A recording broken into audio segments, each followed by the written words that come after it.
क्या हमले के एक और दौर की शुरुआत हुई है? आखिर अब ऐसा हम क्यों कह रहे हैं? ऐसा हम इसलिए कह रहे हैं क्योंकि ईरान और अमेरिका के दरमियान जो एक बार फिर से जवाबी हमले की शुरुआत हुई है, वो ये निशाना या फिर ये इशारा कर रहे हैं कि हो सकता है ये हमले के एक और दौर की शुरुआत हो।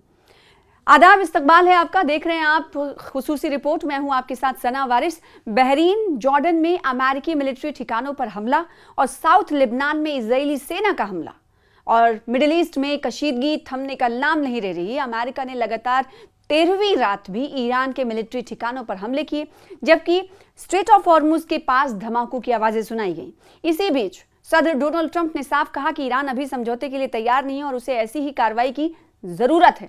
जवाब में ईरान ने इंतबा दिया, धमकी दी कि अगर हमले जारी रहे तो अमेरिकी ठिकानों पर पहले से ज्यादा ताकतवर पलटवार किया जाएगा।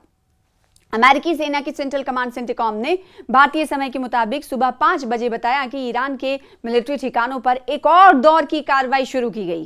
ये लगातार 13वीं रात है जब अमेरिका बल ईरान से जुड़े सैन्य टारगेट्स पर हमले कर रहे हैं। अमेरिका का कहना है कि इन हमलों का मकसद इस्लामिक रेवोल्यूशनरी गार्ड कॉर्प्स यानी IRGC से जुड़े खतरों को कम करना और इंटरनेशनल समुद्री रोजगार के सिक्योरिटी को सुनिश्चित करना है। इधर ईरान से सामने आ रही रिपोर्ट्स के मुताबिक हॉर्मुज के पास एक रणनीतिक केशम आइलैंड पर कई धमाकों की आवाज सुनी गई। अहवाज शहर में भी विस्फोट की शुरुआती खबरें हैं और कुछ मकामी रिपोर्ट्स में केशम के ऊपर उड़ रही एक मुश्तबा चीज को मार गिराने का दावा भी किया गया है। हालांकि इसकी ऑफिशियल अभी तस्दीक नहीं की गई है। व्हाइट हाउस में एक प्रोग्राम के दौरान सदर डोनाल्ड ट्रंप ने कहा कि अमेरिका ईरान के खिलाफ मुहिम में बेहद अच्छा परफॉर्मेंस दे रहा है, प्रदर्शन कर रहा है। उन्होंने कहा कि ईरान बातचीत करना चाहता है, लेकिन अभी किसी समझौते के लिए हम तैयार नहीं हैं। ट्रंप ने दोहराया कि ईरान को किसी भी कीमत पर परमाणु हथियार हासिल नहीं करने दिया जाएगा। ईरान ने पलटवार की चेतावनी दी इस पर। दूसरी तरफ ईरान की संसद में, पार्लियामेंट में स्पीकर और साथ ही साथ डिफेंस मिनिस्टर, फॉरेन मिनिस्टर और दूसरे सैन्य अधिकारी, मिलिट्री ऑफिशियल्स ने ये इशारा दिया है कि अगर अमेरिका हमले जारी रखेगा तो जवाब पहले से ज्यादा सख्त होगा। एहलकारों का कहना है कि इलाके में मौजूद अमेरिकी मिलिट्री बेसिस आगे भी निशाने पर रह सकते हैं। अमेरिकी सैनिकों का जर्मनी में इस वक्त इलाज हो रहा है। अब कौन से सैनिक हैं जिनका जर्मनी में इलाज हो रहा है, ये भी जानना बहुत जरूरी है। हालिया ईरानी हमले में ये घायल हुए थे, जिनमें करीब 1 दर्जन अमेरिकी जवान हैं जिन्हें इलाज के लिए जर्मनी भेजा गया और अमेरिकी सैन्य अस्पताल में भर्ती। पेंटागन के मुताबिक जुलाई की शुरुआत से अब तक करीब 100 अमेरिकी सैनिक घायल हुए हैं। हालांकि ज्यादातर को मामूली चोटें आई हैं और वो दोबारा ड्यूटी पर लौट भी चुके हैं।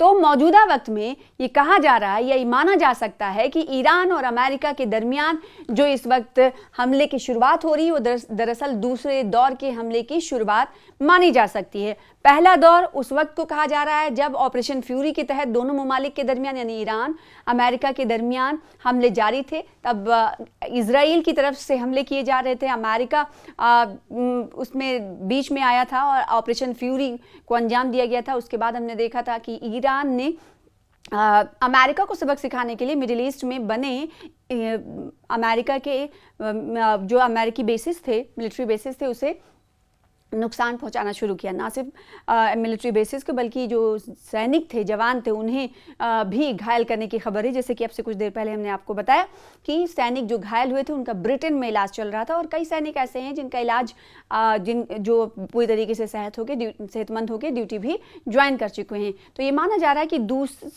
एक लंबे पॉज के बाद 90 दिन का पहले रखा गया था सीज फायर का ऐलान किया गया था। दोनों ममालिक ने उस बीच बातचीत जारी रखने का भी अज़्म जाहिर किया और हमने देखा था कि कई देशों की मीडिएशन के बीच, इन दोनों देशों के बीच हमने देखा था कि मुलाकातें भी हुई, बातचीत भी हुई, लेकिन बातचीत किसी हद तक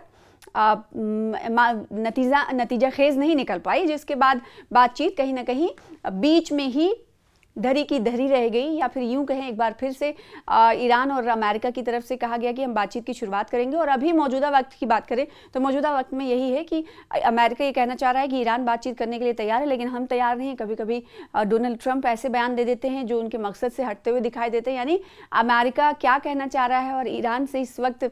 लेकिन दोनों ममालिक के दरमियान एक चीज़ कायम है कि दोनों एक दूसरे पर हमले अभी कर रहे हैं।